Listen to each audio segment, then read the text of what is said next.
All right, so we've just got some more examples here. You've got a mixture of constants and then variables. So remember that if they have the same base, which they do, whether numeric or variables, doesn't matter, you want to subtract larger minus the smaller and keep it where it's larger. So because there's the 9 in the top, I'm going to take away 7 of these, and I'm going to just leave it as 5 squared, which would be 25. So if it's small enough of a number to do, obviously, the math like that, you'll do it. If it was something like 5 to the 7th, we wouldn't expect you to do that without a calculator. Okay, so just keep that in mind. I would say anything like to the 4th maybe and under, you could be expected to do, depending on the size of it. Like if it was 2 to the 5th, you could probably do that. But anything else, I would say we keep around that. All right, 12, x to the 14th over x to the 10th. So I'm going to cancel out 10 of those. And I'm going to get left with x to the 4th, and it stays in the top because that's where the exponent was larger. 13's the reverse. 13, the 14's in the bottom. So I'd cancel through them again, but this time I get 1 over x to the 4th.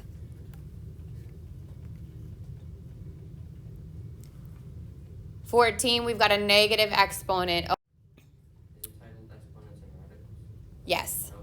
All right, so then this one, first move that negative to the top. So I'd get 7 to the 5th times 7 to the 3rd, and I get 7 to the 8th. And that's an example of one that you wouldn't have to actually multiply that out. We still good? Yeah? Okay, 15, both negative in the top and the bottom. So I'm going to switch these. And then 5 goes into both 5 and 15. So this is once, this is 3 times. 3's in the top, x to the 8th goes to the top, x to the 4th goes to the bottom with the 1. And then I can cancel through 4 of them, and I get 3x to the 4th.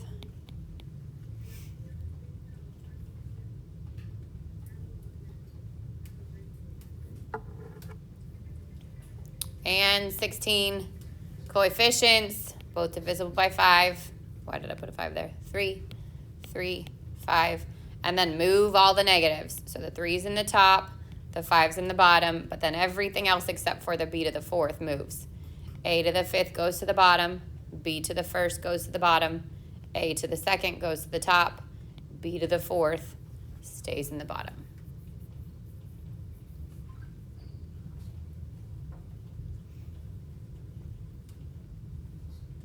So the 3 and the 5 are going to stay. The a to the 2nd can cancel into the a to the 5th in the bottom, leaving a to the 3rd in the bottom. And then b to the 1st and b to the 4th becomes b to the 5th.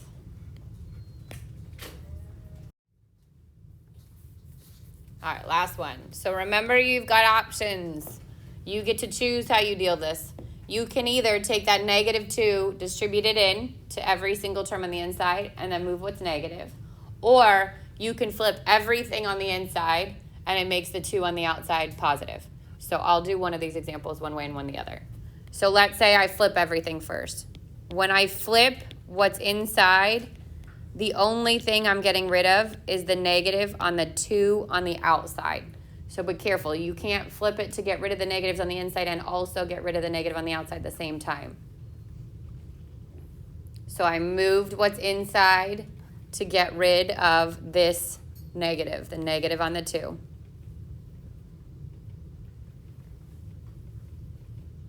Now I can move my negatives.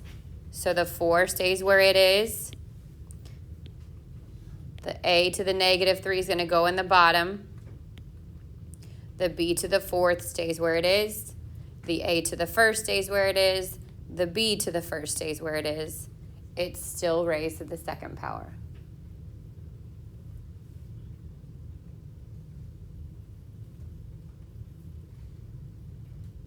Now I can combine what's inside. So there's 2 b's, 1 in the top and 1 in the bottom. This becomes b to the 3rd. 4b to the 3rd. There's 2 a's in the bottom, a to the 3rd and a to the 1st. That becomes a to the 4th, still raised to the 2nd power.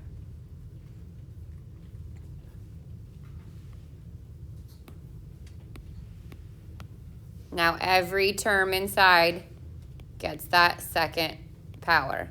4 to the 2nd, b to the third raised to the second. Negative 3 is inside parentheses because that negative is inside these parentheses. And then a to the fourth raised to the second.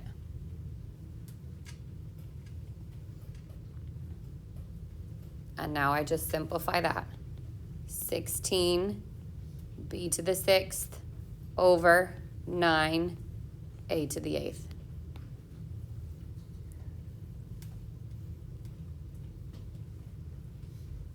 So that process is one of your options. Flip everything on the inside first to get rid of the negative on the outside.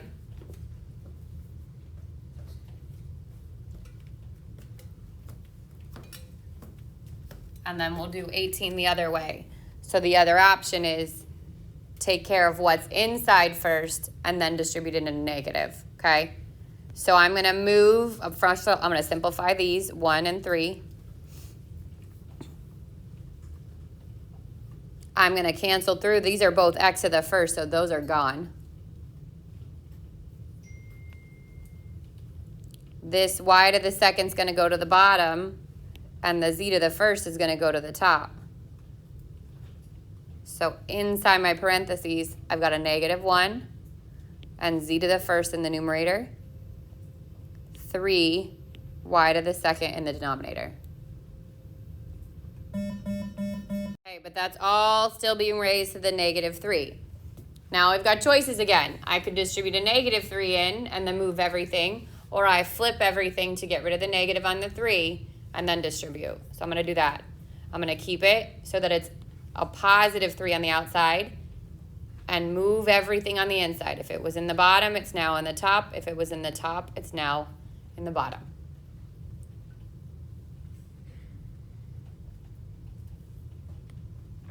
And then distribute. So I get 3 to the third, y to the second raised to the third over negative z to the third, 27 y to the sixth over negative z to the third. And that negative could go in the top, it could go out the front, it could go in the bottom. Doesn't matter where it is as long as it's in one of those locations.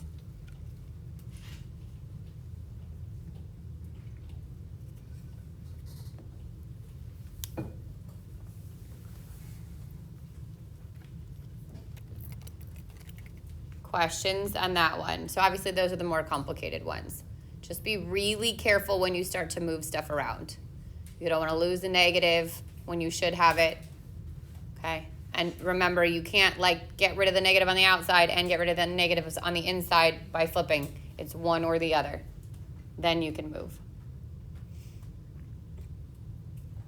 Questions overall on anything dealing with the negative exponents?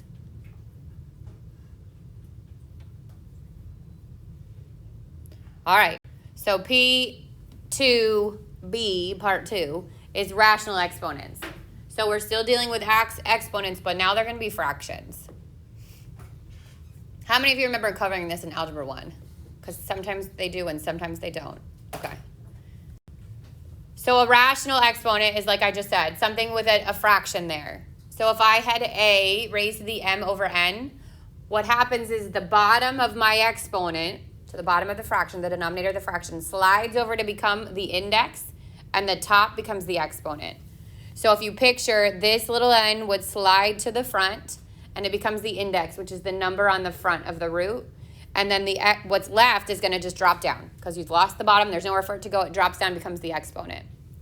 So if I have something like x to the 1/2, the 2 becomes the index. So really it would be a 2, the square root, and it would be raised to the first power. A square root implies a 2, so we don't need it. So this is the same thing. Square root is the same thing as an index of 2. So you do not need it. And an exponent of 1, obviously, we don't need, so you can eliminate that. If it's anything other than 2 in the bottom, you got to write that index. So when we get to this one, x to the 1/3, the 3 slides over to become the index. It's still being raised to the first power, which you don't need. but now the index is 3. And then that last one that's here, the 3 slides over to become the index, and then the top drops down, which is the 2, to become the exponent. God bless you. Now, obviously, we need the 2 because it's not a 1. So bottom slides over to become the index, exponent drops down.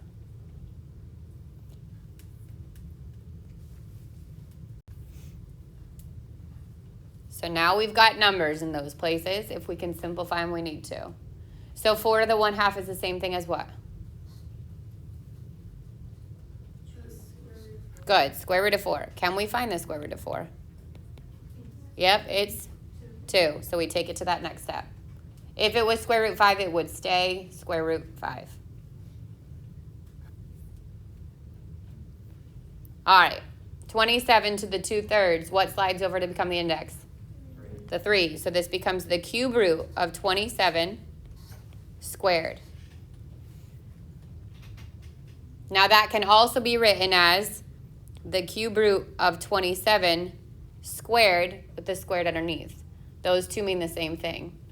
It is going to be a lot easier to cube root something and then square it than it is to do the reverse. You don't want to have to multiply out 27 times 27 and then find the cube root of it. So we tend to do it the first way, okay? So let's pretend we don't know the cube root of 27. How could we find it? How do you find a square root if you don't know it? If I give you square root 80, what would you do with that?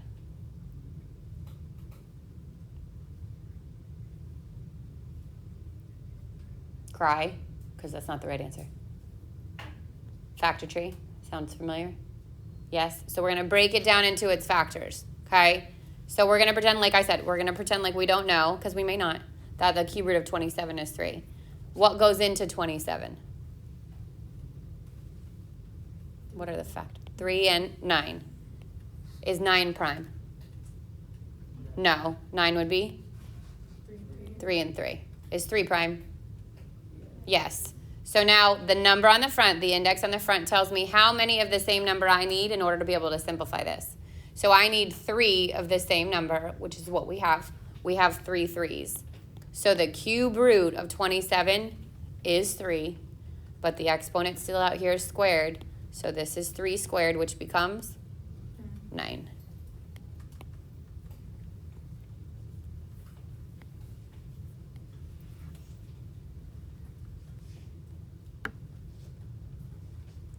Three, 81 to the negative 1/4. Ew, we've got negative n fractions.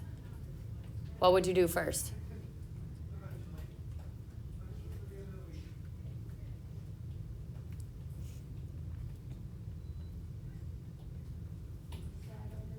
You could slide over the 4. I can make this the 4th root of 81 to the negative 1, right? That's an option.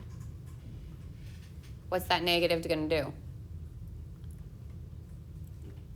Puts it in the bottom, right? So this becomes 1 over the 4th root of 81, which we could have done from this 1 over 81 to the 1/4. Either of those are right, because eventually you get the same spot. All right, so how many of the same number do you need this time to simplify a 4th root? 4. So let's break down 81. What are factors of 81? 9 and 9. 9 is 3 and 3. And 3 and 3. Lucky us, we have exactly 4 3s. This is 1/3.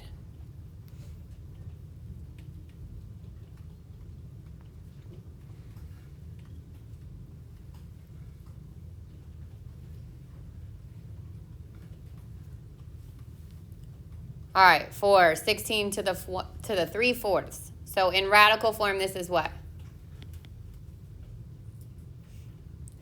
What's the index?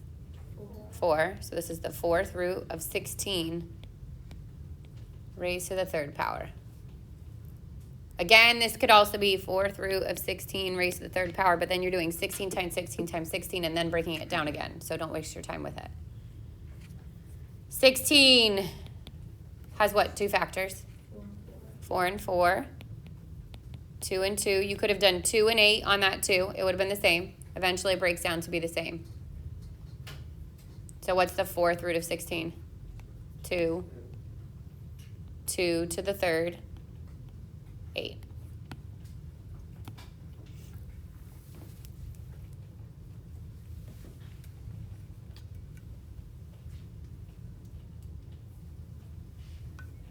Still good? Yeah? Monday morning, super fun. Lots of stuff that's complicated. All right. All right, let's see how we did.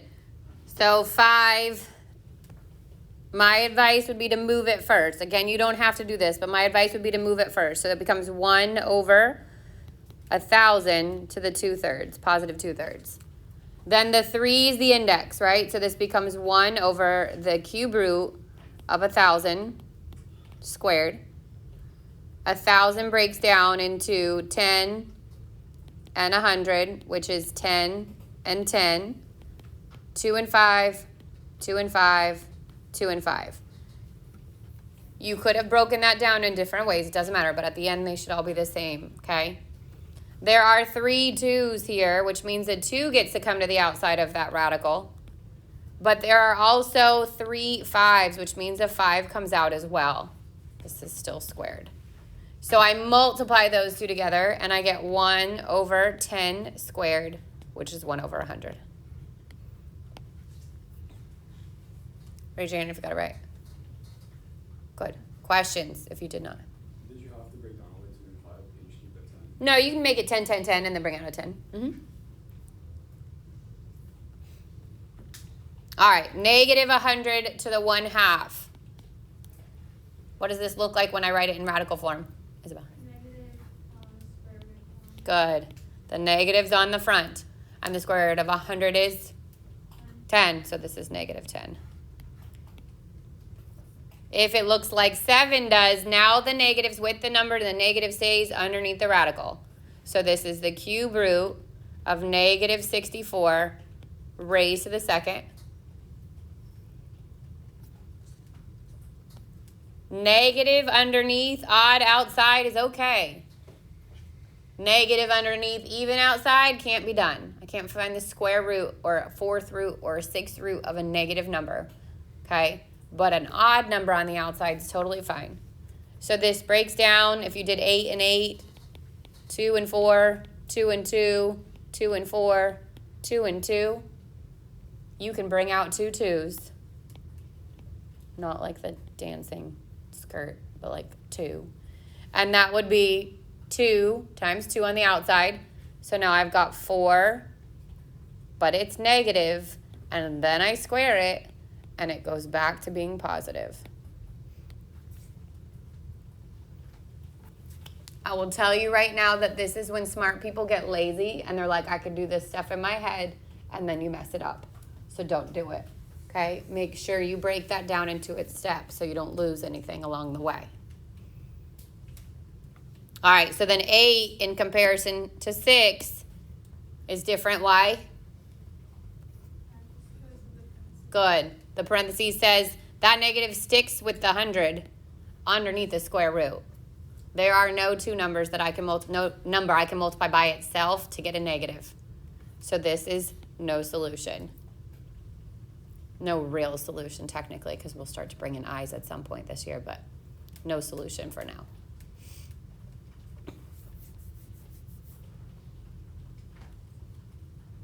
How'd we do? Questions? Yeah. How do you, for number 7, like, how did you get negative 4 squared? Like, I got to the point where you got 2, 2. So you got the 4 part, but not the negative part? Or you just got to the part where they're all broken down? I got to, like, the factoring tree. Okay. So you have 2, 2, 2, 2, 2, 2, like that, right? But you still have the negative. So the negative, I would say I would bring out at the beginning so I don't forget it. That's what my tip on that would be. And then this index says I need 3 of the exact same. So there's 3 2's I can bring out. Right there, a 2 goes to the outside of the radical. And then there's another 2 that comes to the outside of the radical. So the negative's there from the beginning, and then I multiply out what I brought out. Okay, I understand now. Thank Good. you. You're welcome. Everybody else is good? Yep. Why would A be the solution? Because you can't, there's no number you can multiply by itself to become negative, right? So if it's an even root, an even index, like on that, whatever's on the outside is even, and negative underneath, no solution. Whether that's a 2, 4, 6, 8, 10, doesn't matter what it is. If it's even on the outside, it can't be negative underneath. Odd, fine, because a negative times a negative times a negative gives you negative. But an even, you can't. All right, just some more examples. So 9, actually, I'm going to save, we'll save this one for tomorrow. Okay. So 9 becomes the cube root of 27 to the 4th. Now we know this, right? What's the cube root of 27? 3. And 3 to the 4th means I'm going back to 3 times 3 times 3 times 3. This was 27. We already did that. Times 3. And I get 81.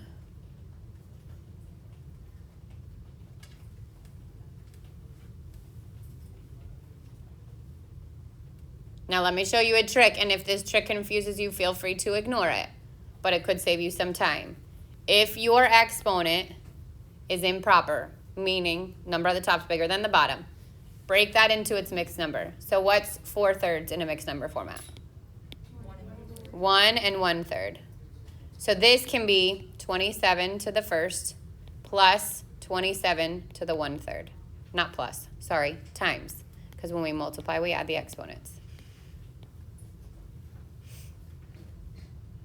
What's 27 to the 1st? 27. What's the cube root of 27? 3. And I get 81. So if it's improper, feel free to break it apart into its mixed number. And again, if that was confusing, feel free to ignore it. Both are right. So highlight 10 because we'll come back to it tomorrow.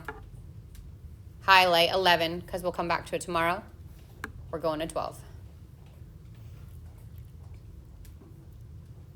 What are you going to do first?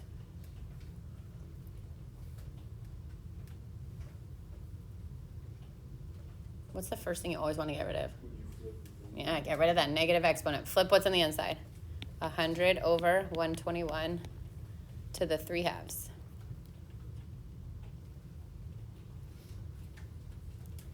So now both the top and the bottom get the 3/2. So 100, 3/2, 121, 3/2.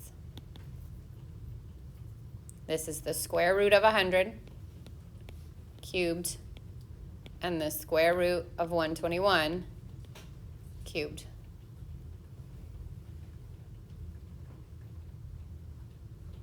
What's the square root of, what's the square root of 100? 10. There's a trick on tens. The exponent is the number of zeros. So 10 times 10 times 10 is 1,000. The exponent on the 10 is the number of the zeros. What's the square root of 121?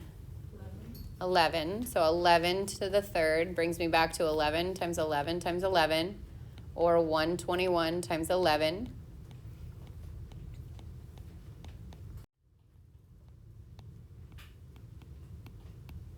All right, there we go. And then, like I said before, you can also break this down to 1.5. So it'd be 100 over 121 to the 1st, and then 100 over 121 square rooted.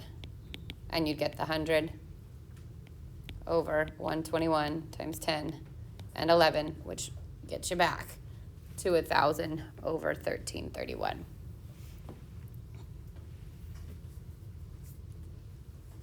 Questions? All right, now we're going to combine the two things we talked about with exponents and now fractional exponents. What happens when we multiply and we have the same base? You add the exponents. So this becomes 6 to the 4/3 plus 2/3. What's 4/3 plus 2/3? 2. Good. 6/3, which becomes 2. And that's 36.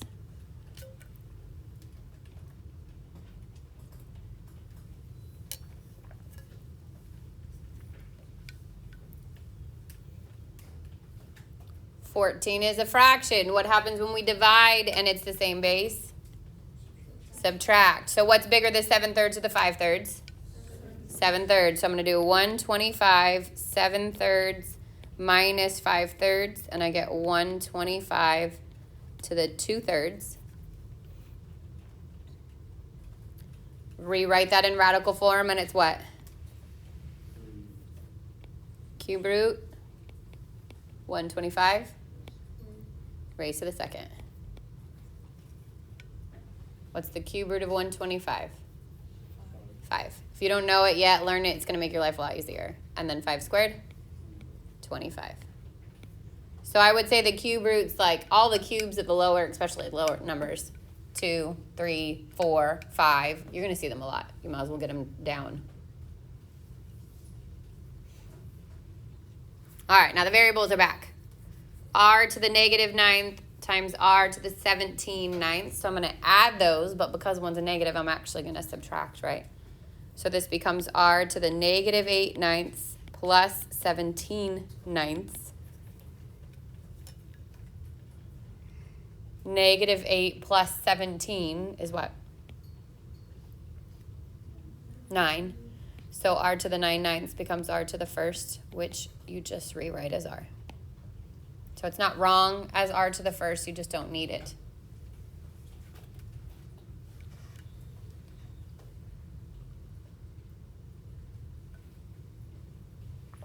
Still good? Yeah. All right. The last slide is always like, oh. Take it step by step. So 16 says z to the 3/4 over z to the 5/4 times z to the -2. What could you do first? Move the negative. So this sucker's going to come to the top. So I get z to the 3/4 times z to the second over z to the 5/4.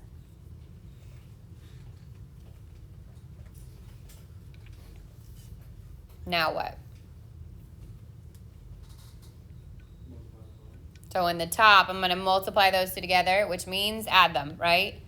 Z to the 3/4 plus 2 over 1 over z to the 5/4. Change it so it has a like denominator, so I'd have to multiply by 4. 8/4 here plus 3/4. And I get z to the 11/4 over z to the 5/4.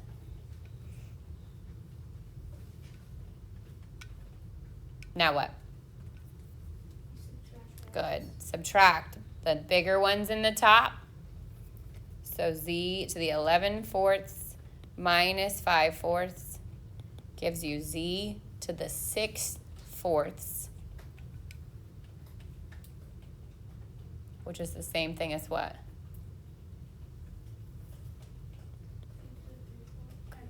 Good. 3/2, which becomes the square root of z cubed. And we can't do anything with the z, so it stays that way.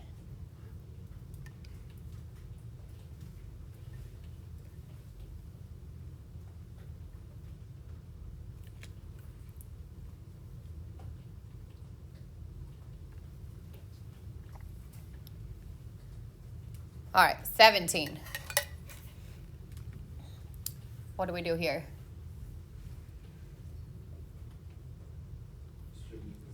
Good. So this 15 is going to come into the exponent on both of these. We're raising a power to a power, which means we're going to multiply.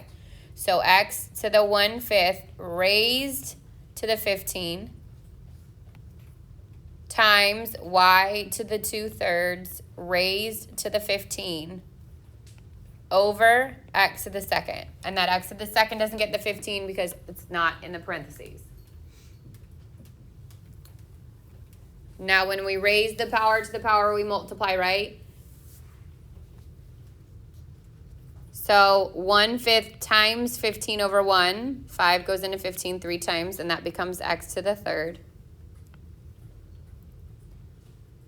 2/3 times 15 over 1. 3 goes into 15 5 times. 2 times 5 is 10. So that becomes y to the 10th. Over x to the second. Am I done? No, what do I have to do? Good. This would be minus 2, so I get x to the first, y to the 10th.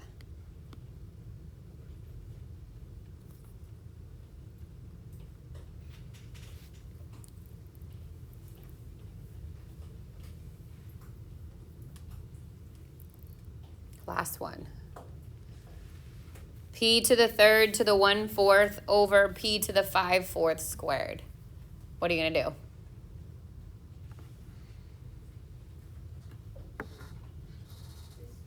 Good. So this got to come in here.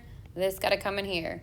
So p to the third raised to the 1/4. I multiply those together.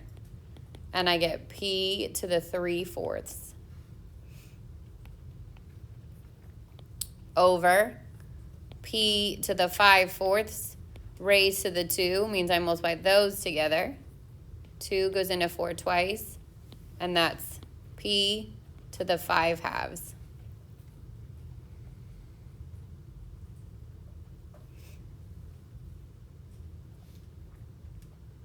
Now what?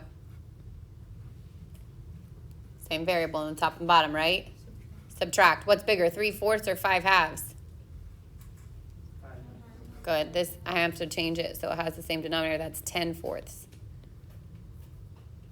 So I'm going to do 1 over, bring it down, 3/4 subtracted from 10/4 is 7/4.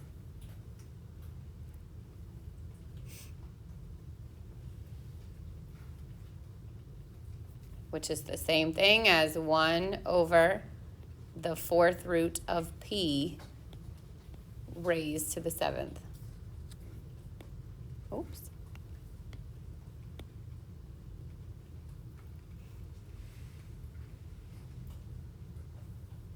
Now, normally we don't leave radicals in the bottom. For right now, you're okay, but normally you wouldn't leave a radical in the bottom. You'd actually have to bring that to the top by rationalizing it out, but we're not going to do that right now.